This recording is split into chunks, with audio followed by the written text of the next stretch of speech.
Good morning, good morning, good morning. This is the day that the Lord has made, and we are rejoicing and we are glad in it. Welcome to Greater Destiny Church, where we are transforming lives through purposeful ministry. We are led by love, living in power, and uplifted in praise. Listen, David said, I will bless the Lord at all times, and his praises shall continually be in my mouth. My soul shall make a boast of the Lord, and the humble shall hear thereof and be glad. Oh, magnify the Lord with me, and let us exalt his name together. Arise, shine, for thy light has come, and the glory of the Lord has risen among you. Listen.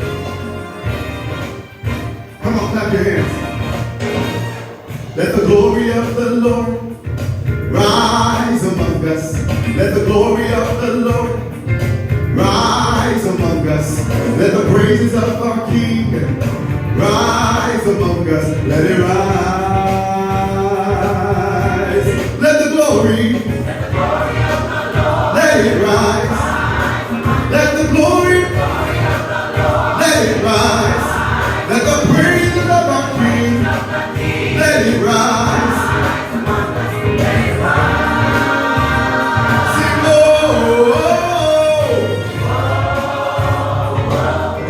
let it rise. Come on, right where you are. Let the glory of the Lord rise. Let it rise. Let the power of the Lord say, let it rise. Let the power of the Lord, let it rise. Let the power of the King, let it rise. Let the power, let the power, let the power, let the power, let the power, let the power of the Lord. We want to see your power and your glory right where we are. Let the power of the King, let it rise. Sing, oh, let the power rise.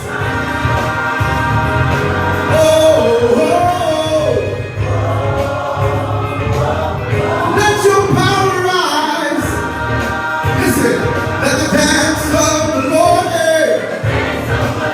let it rise. Let the dance of the Lord, let it rise. Let the dance of the King, let it rise. Oh, listen, when the Spirit of the Lord moves upon my heart, I will dance like David danced. Let it rise. Let the dance of the King, let it rise. Sing, oh, let it rise. Come on.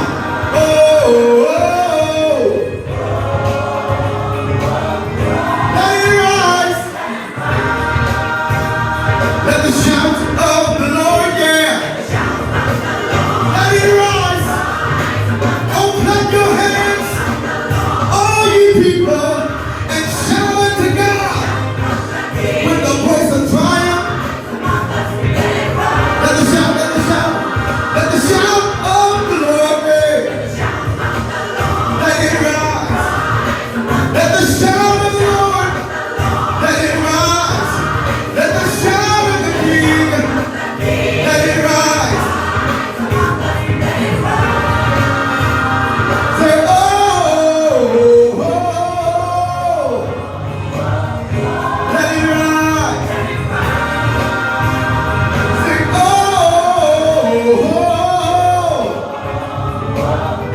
let it rise. Hallelujah. Glory to your name, Jesus. Let it rise today. Lord, we want to see your power and your glory as we have seen in the sanctuary. And so we enter into your gates with thanksgiving. We enter into your courts with praise. And we are thankful unto you, and we bless your name. For you are good. Your mercy is everlasting, and your truth endures to all generations. Lord, we thank you for this day that you have given unto us. Another day that we have not seen before. And Lord, before we ask you for anything, we just want to thank you. We want to thank you for life. We want to thank you for health. We want to thank you for strength. We want to thank you for salvation. We want to thank you for deliverance. We want to thank you for the baptism of the Holy Ghost. We have so much to thank you for. Oh, give thanks unto the Lord, for he is good. His mercy is everlasting, and his truth endureth to all generations. We have so much to thank you for, because your word declares in everything give thanks, for this is the will of God in Christ Jesus concerning us. How can we give you thanks in a strange land? How can we sing a song in an unfamiliar place? Because you told us in everything to give thanks, for this is the will of God in Christ Jesus concerning us. So we give you thanks right now that things are as well as they are. By this we know that you've been with us. By this we know that you favored us, because you did not allow our enemies to triumph over us. Thank you for releasing your angels to keep watch over us, from keeping us for dangers seen and unseen. Thank you, for if it had not been for you on our side, we don't know where we would be. When the enemy came up against us to eat of our flesh, they stumbled and fell. When the enemy came at us one way, you caused that enemy to flee 7 ways. We thank you for arising in our lives. And when you arise, oh God, every enemy is scattered. We thank you this morning for the victory. Thanks be to God who gives us the victory. We thank you for peace, peace that surpasses all understanding. Thank you for letting it rule in our hearts. Thank you for letting it rule in our mind. We thank you for joy, for the joy of the Lord is our strength. Jehovah Ebenezer, you have proven yourself to be our refuge and our strength, a very present help in the time of trouble. We thank you because you've been our hiding place. You've been our refuge in the safety of your pavilion. You have hid us. We thank you, for you are our healer, Jehovah Rapha, the God who heals us. We thank you for the Son of Man of righteousness arises with healing in his wing. We thank you for healing, emotional healing, spiritual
function during these days, that they may lead their families in righteousness, whether single or married or divorced. Oh, Father, put your spirit, Abba, in them. Put your spirit, Abba, Father, in them.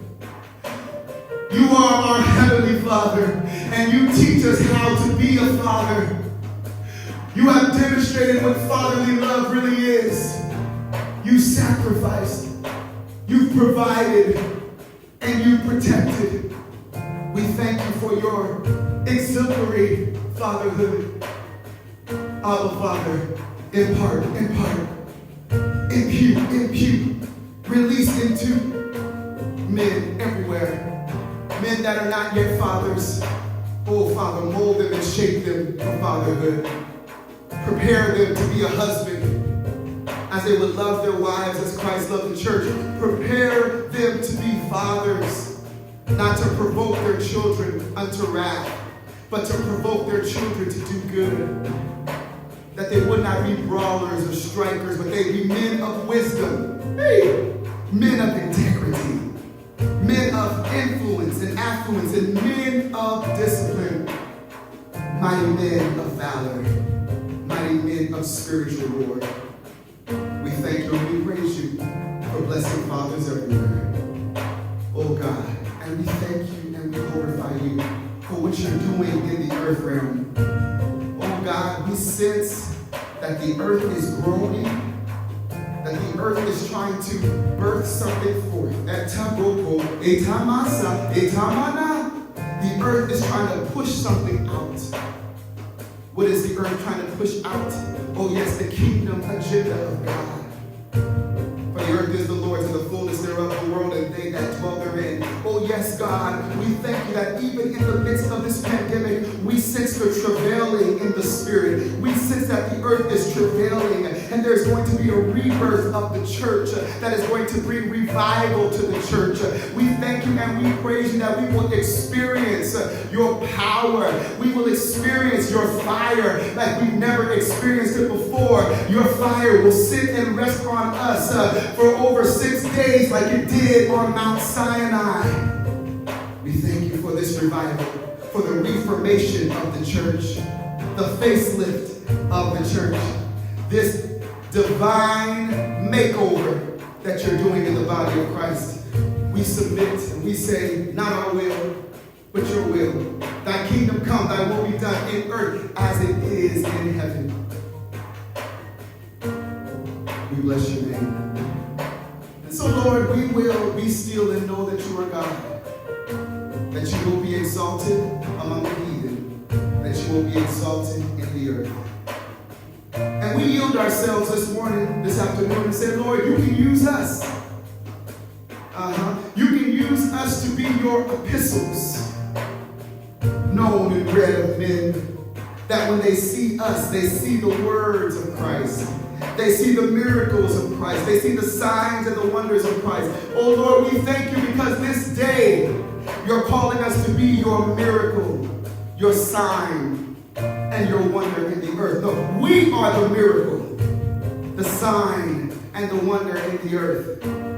So we thank you for using these earthen vessels and putting the treasure of your spirit, the treasure of your power, wisdom and knowledge and understanding, might, counsel, the fear of the Lord. Thank you for filling these earthen vessels. We thank you that we will be filled with the Spirit. We won't be drunken with wine, whereas in access, but we'll be filled with the Spirit. For it is in you that we live, move, and have our being. And we thank you and we praise you this day for all things. Thank you for hearing our prayer, our petitions. Oh, Holy Ghost, thank you for interceding through us today. Walked in here all tired, rushing, but thank you for the Holy Ghost rush and the charge to speak to your people. We thank you and we honor you. In Jesus' name. Hallelujah. God bless you, people of the Most High God. The Lord is doing a great and mighty thing. Excuse our lateness today. We had another assignment today, this morning, and rushing to get here. Glory to God. But we made it, and we're here to worship. And as you see, we're not coming here slagging and lagging along. We're coming in here charged and filled with the Holy Spirit. And I know that right where you are, we've probably only been online for about 10 minutes, but I know right where you are, you've already felt the presence of the living God. Because that's how he moves. He moves with force. He moves with power. He moves with velocity. Listen, the Spirit is not waiting to move. The Spirit is waiting for us to move with him. The Spirit is not waiting to move. The Spirit is waiting on us to move with him. Listen, the seas didn't give the Spirit permission to move over the face of the deep seas. No, the Spirit moved at his own premonition. And so the Spirit's not waiting for us to get ready, to get all pumped up and primed. Listen, we're already late, so y'all already should have came ready to shout and ready to go forth and rejoice this morning. We already are late today. Hallelujah. So we should have been ready for a takeoff, ready for a blast off. Hallelujah, because he has charged us by his Spirit. I want to call your attention to 1 Samuel. And again, happy Father's Day to all of the fathers. We love you, we honor you, and we salute you. And all fathers of greater destiny, you should have received a card from me in the mail by now. If you have not, please check your mail today. Check your mail tomorrow. It was my desire to honor as many fathers here that are part of this ministry, and we do have a lot, and some we had contact information for, some we didn't. So if you are part of Greater Destiny, you are a father, and you don't receive a card from your pastor, just hit me up and say, "Yo, pastor, you forgot about me," and charge it to my head and not my heart. We're going to go to 1 Samuel. Hallelujah. I'm so excited about what God is doing and what God is speaking to his people. And here we have the 20 years of waiting for a revival to take place. I want to talk about Jehovah Ezra. Jehovah Ezra. Jehovah Ezra. E-Z-R-A-H. Jehovah Ezra. And here we see in 1 Samuel chapter 7, and I'm going to read verse 3. I'll start with 2. And it came to pass while the ark abode in Kirjath-jearim, that the time was long for it was 20 years, and all of the house of Israel lamented after the Lord. And Samuel spake unto all the house of Israel, saying, If you return unto the Lord with all your hearts, then put away the strange gods and Asherah from among you, and prepare your hearts unto the Lord, and serve him only. Now, I need to pause there, and I need to make sure, body of Christ, that during this time that we have been sequestered, that we have not picked up bad habits, that we have not went back and picked up old habits, that we have not returned to strange gods, that we have not returned to addictions, because I know that during this time, we live in a very uncertain time. Nothing in the earth is certain but Jesus. Nothing in the earth is certain but his Spirit. And so for those who do not know how to cope with uncertainty, they turn to devices. They turn to vices to find that comfort. But I tell you today that the Holy Spirit speaks expressly. He says, listen, alcohol is not your comfort. Food is not your comfort. Shopping on Amazon is not your comfort. Buying more clothes and going out shopping. I've seen people standing outside the line of Ross by my house, standing for 2 and 3 hours. Listen, saints of God, it's not that serious. The Holy Spirit says, I want to be your comfort. I want to be who you turn to. I want to be who you desire to embrace. I want to be who you desire to take your hand and walk you through this season. For he, the Holy Spirit, is a guide. He is our leader. He is our paraclete. Oh God. And so the prophet says, listen, I hope you haven't returned to your strange gods. In fact, if you have, put them away. And prepare your hearts unto the Lord and serve him only. And he will deliver you out of the hands of the Philistines. And so now we see that the Philistines have come to wage war once again against the people of the Most High God. But the Lord is allowing this war to take place because he's trying to get the attention of his people. So the prophet says, listen, here are the problems You turned back to your strange gods. You've gone rogue. You're operating in your own premonition. You're walking ahead of God and not behind him. You're doing your own thing. People say, this is my season to do me. No, the Lord never told us to do us. We better do God. Somebody needs to type that. I'm not doing me, I'm doing God. Because in me, in this flesh, dwelleth no good thing. My flesh desires the world. All that is in the world is the lust of the eye and the lust of the flesh and the pride of life. No, I'm not doing me. I'm not doing either. I'm doing God in this season. The people in Israel, they were doing themselves. And so the prophet Samuel says you got to serve him only. And so here, verse 4, the children of Israel did put away Balaam, false god, and Ashtaroth, and served the Lord only. And so when they saw that this was the solution to the problem, the Lord said, okay, to his prophet Samuel, all right, gather all Israel to Mizpah, and I will pray for you unto the Lord. See, the children of Israel recognized that Samuel had a relationship with God.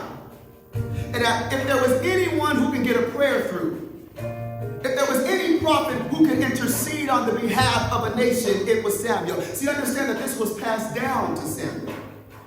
When his mother's back was up against the wall, Hannah, when people like Peninnah taunted her and talked about her and told her she was no good and she was worthless because she couldn't bring forth a child, Hannah went to the temple to pray. Praying is in Samuel's DNA. Somebody ought to type, praying is in my DNA. Praying is in my DNA. And so Samuel said, listen, all right, I'm going to pray unto the Lord. And they gathered the people to Mizpah, and they drew water, and they poured it out before the Lord. And they fasted on that day and said, there we have sinned against the Lord. And Samuel judged the children of Israel in Mizpah. They went back to the very place where they committed the sin. But they said, no, we're going back to that place to sacrifice. We're going back to that place to present ourselves this time as holy, to present ourselves this time as sanctified, to present ourselves this time as consecrated. Verse 7, and when the Philistines heard that the children of Israel, now see, the enemies get uncomfortable. See, listen, the devil is good when you're doing what he wants you to do. He is a master manipulator. He plays so many mind games, and if you let him, he will treat your mind like it's a playground. He'll go from the swings, he'll go to the slide, he'll play in the sand. He is a master manipulator. He'll make you think you're seeing things that you are not even seeing. He'll make you think you're okay when you're not really okay. He'll make you think you have it all together. Oh, when you are all broken up and tore up from the floor up and smelling like throw up. But they went back to this place. And the Philistines looked. They heard that the children of Israel were gathered together to Mizpah, to the lords of the Philistines. They went up against Israel, and the children of Israel heard it. They were afraid of the Philistines. And the children of Israel said to Samuel, they went back to the intercessor. They said, Samuel, listen. Verse 8. Oh my gosh, the Philistines, they know that something is different about us. They know that something is coming up the pipe, so they are accelerating their war. Ooh, my gosh. They're moving at a faster pace. Please, Samuel, do not stop praying for us. Verse 8 says, the children of Israel said to Samuel, cease not to cry unto the Lord that he, our God, will save us, that he will save us out of the hand of the Philistine. And verse 9, the Bible says that Samuel recognized that he had an assignment. He had an assignment to intercede. He had an assignment to go before the Lord on the behalf of his nation. People of the Most High God, can I tell you, each and every one of us have an assignment during this time of global pandemic. Yes, we need to protest. Yes, we need to speak truth to power. Yes, we need to go to walks and marches and demonstrate that lives matter, that black lives matter. Oh my God, because all lives don't matter until black lives matter too. But people of the Most High God, the Bible said in Matthew 6 and 33, but seek ye first the kingdom of God and all his righteousness, and all these things will be added unto you. Yes, saints of God, the coronavirus is in the land. Yes, but we command by the blood of Jesus that it dries up. 2 Chronicles 7 and 14, if my people, which are called by themselves and pray. Humble themselves and pray. Seek my face. Turn from their wicked ways. Then will I forgive their sin. Then will I hear from heaven and heal the land. Oh yes, we can do all the things we're doing. We can do all the research on the coronavirus. We can wear all the masks we want to wear. We can have 5 bottles of hand sanitizers in our car. But we cannot cease praying. We cannot cease interceding for America. We cannot stop. They said, Samuel, please don't stop crying out for us. And saints of God, can I tell you, the world is crying out to us. The world is looking for the church. The world is hungry for the living bread.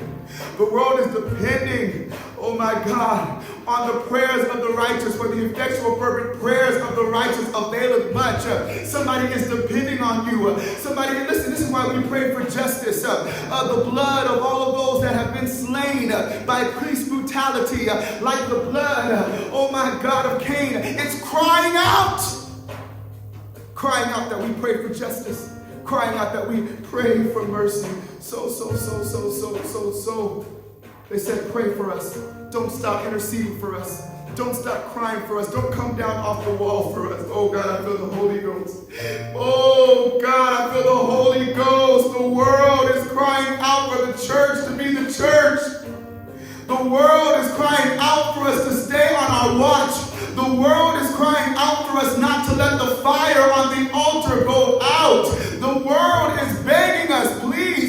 You keep talking about Jesus.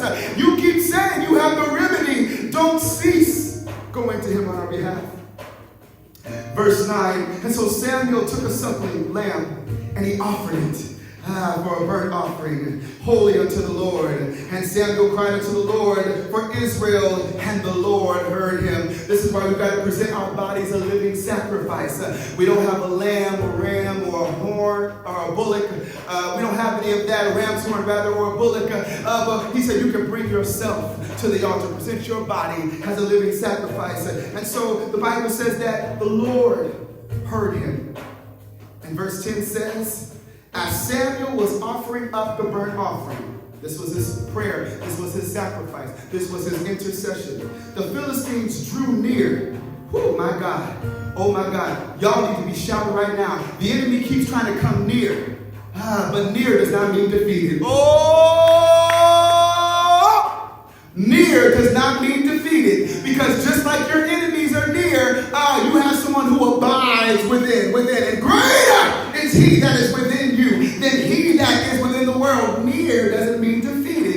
Near doesn't mean that it's over. It's not over until God says it's over. I don't care how close the enemy gets to you. I don't care how loud his voice sounds to you. Understand this, people of God, that the enemy can only go so far, and when enough is enough, and when the enemy has crossed the threshold, oh, God has a way to put your enemies to foot. So the Bible says that the Philistines drew near to battle against Israel. They wouldn't leave them alone. But here's what the Lord did, verse 10. But the Lord thundered with a great thunder on that day upon the Philistines, and discomfited them, discombobulated them, caused utter chaos and confusion among them, and they were smitten before Israel. This was because of the help of Jehovah Ezra. Verse 11. And the men of Israel went out of Mizpah and pursued the Philistines and smote them until they came under Beth-kar. So here we have it. The enemies drew near. Oh, they got so close. Listen, you can feel them breathing. But just as they thought that they were getting ready to win, there was a thunder. There was a sound from the heavens that intimidated the enemies. Oh my God, do you know that heaven speaks? Do you know that heaven speaks on your behalf? And do you know, oh my goodness, that heaven roars on your behalf, that the thunders roll on your behalf? Because when your enemies hear the thunders of heaven, they hear judgment. When the enemies hear the thunders of heaven, they hear pronouncement, they hear proclamation, they hear back up. It's over. And so, because as the Lord was thundering, discomfited frustrating the enemies, confusing the enemies, they were able, all right, I got my strength now. And they took out their weapons of mass destruction and they began to fight the enemy. Now, verse 12, and I'm closing. Samuel wanted to make sure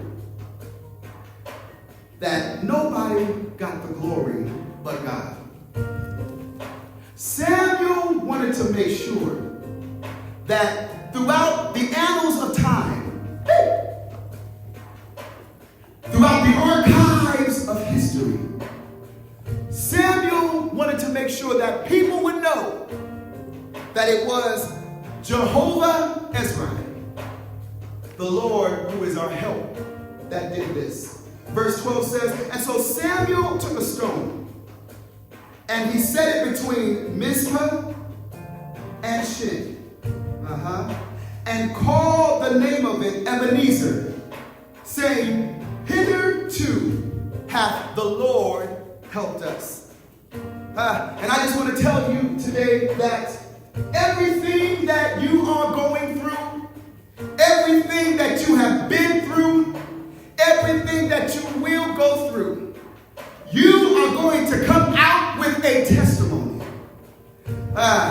Your situation now becomes a stone called Ebenezer. That divorce is your stone called Ebenezer. That sickness is your stone called Ebenezer. That financial hardship is your stone called Ebenezer. That family conflict is your stone called Ebenezer. Because when it's all said and done, your testimony will be that the Lord has helped us. And I just want somebody to type, about 50 of you that will type that the Lord has helped us. I know that it's been a long time coming, and I know that you've been wondering when is the help going to come, but I come to tell you that Jehovah Ezra has not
to shelter and hide, for He is our help. We got a place to shelter and hide, for He that dwelleth in the secret place of the Most High God shall abide under the shadow of the Almighty. One thing about it, He keeps His shadow hovering over us, because His shadow lets the devil know you better back off. The shadow lets the devil know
Come on, stomp your feet at home.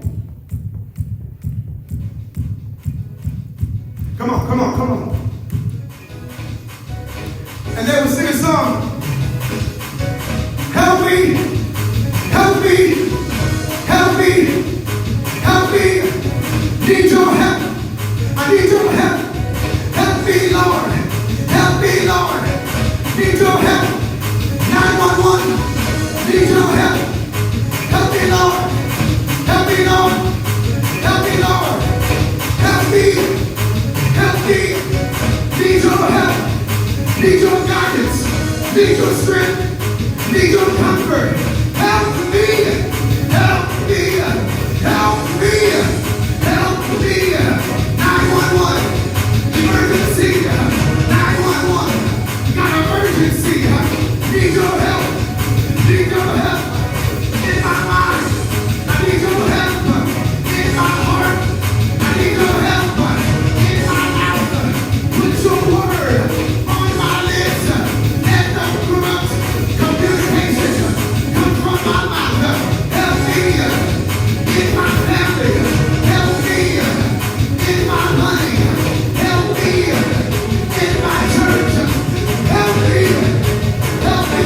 Help me, Lord. Help me, Lord. Help me, Lord. Help me, Lord. Help me, Lord. I humble myself. I can't do without you. I can do all things through Jesus that strengthens me, empowers me, fills me. Help me. Help me, Lord. Help me, Lord. Help me. Help me. Help me. Help me, Lord. Help me, Lord. Help me. Help me. Help me.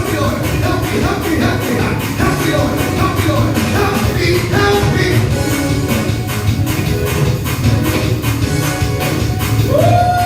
Lord. Help me, Lord. Help me. Help me. Help me. Help me, Lord.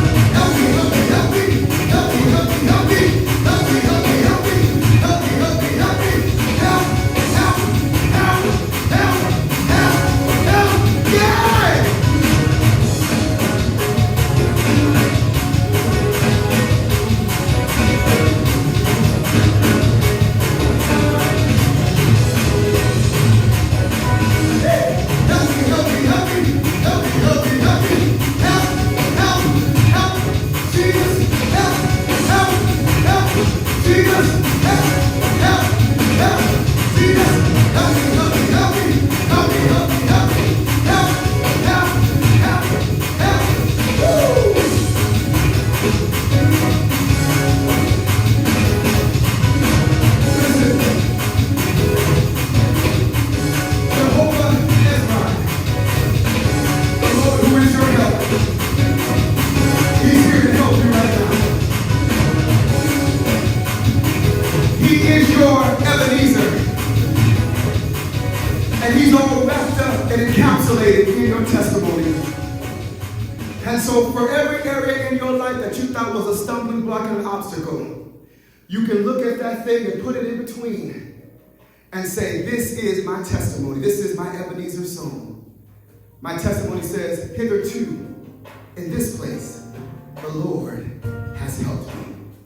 I hope you received from the word today, but I want you to know, saints of God, it matters not what's going on in our world. It matters not, because we are more than conquerors through him that loved us. And understand that he, God, the great he, the big he is omni. What does omni mean? It means all. So he's omnipresent. That means he's always, everywhere, and always. Oh God. He is omnipotent. That means he's all powerful. This I've heard once, now twice have I heard it. Power belonging to God. All power belonging to God. He is omniscient. He is all knowing. And it is in him where all knowledge and riches dwell. And that's why we seek him. I want you to know that Jehovah Ezra, the Lord who is our help, he's with you. He's not going to leave you nor forsake you. Oh yeah, while you're going about your day at work, going about your day at home, he's with you. Oh gosh, when you're out doing your activism in the streets, as he's leading you, he's with you. Oh yes, when you're interacting with your families, when you're driving down the road, going into the different grocery stores, he's there to help you. And when you come to a place where you don't know what to do with what you've been handed, just ask for him to help. That's all you gotta do is ask for help. You know, I saw a post on Instagram and they asked the question, what are three, or which one of these three are the most hardest to ask for? Or, I'm sorry, which one of these three are the most difficult to say? Number one was, I need help. Number two was, I love you. Number three was something I can't remember. But out of all these three, and the two I just gave you, do you not know that the average person said that they have a hard time saying, I need help? We don't have to be that way with God. Listen, he wants to help us heal from those hidden things that we're even hiding from him. He wants to help us in our inner parts. And it's a blessing that we're being sequestered during this time that we're at home, because we can just lay it all out, pour it all out before him, and just say, Lord, I need your help right now. Hallelujah. So I pray that you receive the word of the Lord today. Once again, excuse our tardiness. It wasn't even tardy, that was just late. Today was late. Excuse our lateness. I had another assignment, and I really probably should have came here to the church and did it, but didn't think ahead in that way. So please forgive us for our lateness. But we are here every Sunday at 11 a.m. This is our first time being late. We've been tardy maybe 1 or 2 weeks, but we've never been late in these 3.5 months, going on 4 months. So please forgive us, my brothers and sisters. But I want to challenge you today as we prepare our hearts to give. I want us to give a Father's Day gift to our Heavenly Father.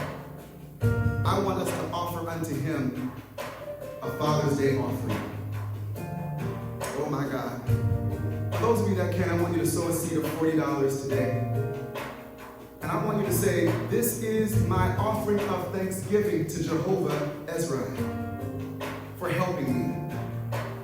I want to give this $40 seed as a seed of thanksgiving for my Ebenezer stone that says, hitherto the Lord has helped me.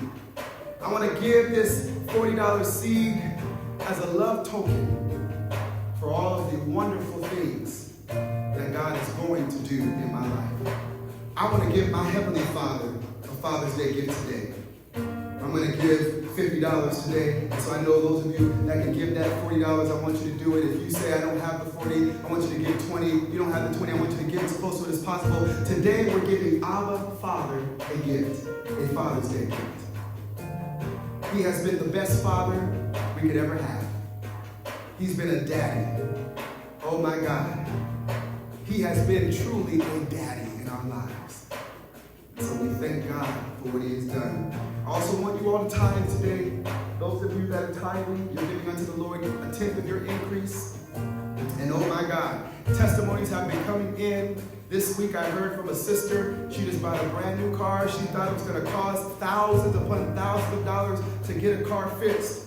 But one of the women of God told her, by next week, you're going to have a car, a brand new car. You're not going to have to buy a used one. You're not going to have to buy a car. You're not going to have to get this car fixed and spend all those thousands of dollars. And the woman of God asked me to pray, and the saints were praying, and she pulled up and rolled up. She rolled up in a brand new car yesterday, smiling and grinning and thanking God for the blessings. There are other testimonies that have come in this week of what God is doing in their lives. I want you to have the testimony of a tither. The testimony of a tither is God makes a way out of no way. The testimony of a tither says that when I go and I look for something that I really want, because God wants to bless me with what I want, the price has to be cut in half so that I can afford it. And guess what? No. It's not just so that I can afford it. Tithing helps us to be discounted so we can save money. Oh my God. Listen, everything's not about so you can afford it. Some things are so that God allows you to have more to keep away so that your storehouse is always full. And so he says in Malachi chapter 3, bring all the tithe into the storehouse, that there may be meat in my house. And who we now here would say the Lord of hosts, I will open up the windows of heaven and pour and pour and pour and pour and pour out blessings that you do not have room enough to receive. And that's where I want to stop today. Today, as you release your tithe, I prophetically decree and declare, you will not have any room enough to receive. Oh my God. Listen, your closet space is not going to be enough. You might as well go ahead and open up that savings account. You might as well go ahead and start making some investments, because the flow of blessings that God is getting ready to release in your life. Listen, listen, listen. You're not going to have room enough to receive. And so because you're not going to have room enough, he has to what? Stretch your capacity so that you can receive.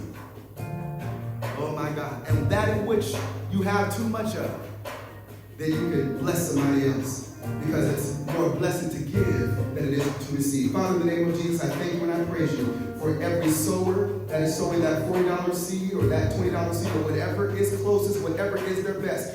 You give seed to the sower. So I thank you for seed that you give to the sower, and that it will flourish and that it will grow abundantly in the name of the Lord Jesus, who is the Christ. I thank you for every tither that is releasing a tenth of all their increase, and I prophetically declare even right now, oh my God, that they do not have room enough to receive the deluge, the abundant blessings that are going to be released in their lives in the name of Jesus. I thank you that poverty is abolished and that prosperity is their abundant portion. In the name of the Lord Jesus, who is the Christ, I pray. Thank God. Amen and amen. Hallelujah. Greater Destiny, I love you. Our friends and our family, I love you. Happy Father's Day to all of the fathers once again. And I pray that today is one of the most spectacular days that you have ever experienced on this, the Lord's Day, to honor you. I want to invite Greater Destiny and remind you that on next Sunday at 2 p.m. after service, so after you watch service next week, at 2 p.m., we're going to be having a cookout right here in the parking lot of our church. We're going to have a cookout and fellowship, so we want you to come and eat and fellowship with your brothers and sisters. Now, we aren't asking that everyone would wear a mask, but of course, you're going to take off your mask to eat. But everyone wear a mask. We will be practicing physical distancing. We're not practicing social distancing because we're still required to be social. We still have a social responsibility in the earth realm. This is why we're fighting for social justice, because we have a social responsibility. This is why we pray and intercede for our brothers and sisters, because we have a social responsibility. This is why we check on our brothers and our sisters, because we have a social responsibility. He told us in Micah chapter 6 verse 8, I have showed you what is good to do. I have showed you what I require of you. That is to love justly and to do mercy and to walk humbly with our God. And so we don't social distance because we have a social responsibility, but we physically distance ourselves. So there are some, even though they have on a mask and gloves, they may not be comfortable with hugs. We don't take it personally. We give them a bump and we just keep on talking the best way that we can. We're not coming to church with an attitude. I want to tell the saints of God, if you got to come to the parking lot with an attitude, don't come. If you got to come like, don't come with that spirit. This is a spirit of fellowship. We know how to respect your space. Glory to God. Yes, we're excited to see you, but we know how to respect your space. But don't bring the bad spirit here. Don't bring that spirit of fear or terror here. We're covered under the blood because we're practicing safety. Now, you already know that if you've been sniffling, if you have a fever, if you've been coughing, if you've had diarrhea, if you feel weak, those are some of the symptoms of coronavirus. You do not need to come. If you think you've been exposed to coronavirus, this time is not for you. Continue to sequester yourself for a few weeks, and when we come back together again for another fellowship, you'll be able to come and join in the fun and food with your church family. This is the Lord's doing, and it's marvelous in our eyes. I asked the Lord what we could do because, quite frankly, I thought we would be back in church by now. I thought we'd be in here praying and worshiping God. I already had a vision of us coming in with no music, no additives, just the people of God coming into the tabernacle thanking Him. But the time has not come. Like Jesus said, my time has not come yet. So the time has not come yet. But when the time comes, we will still be connected. We will still be in fellowship. Listen, there will be none missing. We will still be one because we are the body of Christ. And even as our Lord and Savior are one, He desires that we be one as the body of Christ. We're many members, but we're one body. We're one body. So as I follow the cloud and not the crowd, the cloud is a visible manifestation of His presence, but also the cloud also carries a voice. The Bible says in Exodus chapter 19 that when Moses began to follow the cloud, the people that followed with him could hear the voice of the cloud as well. Those people who went in the opposite direction will not hear the voice of the cloud. But those who follow the cloud and not the crowd, they will be able to see where God is moving and see what God is doing and hear when He is speaking. For he that hath an ear, let him hear what the Spirit is speaking to the church. I love you with the love of the Lord. Thank you for your patience today, and thank you for worshiping with us. And we will see you back on Wednesday night for Wednesday Night Refuel. It's going to be different. You don't want to miss it. It's going to be real different. You don't want to miss it. God bless you.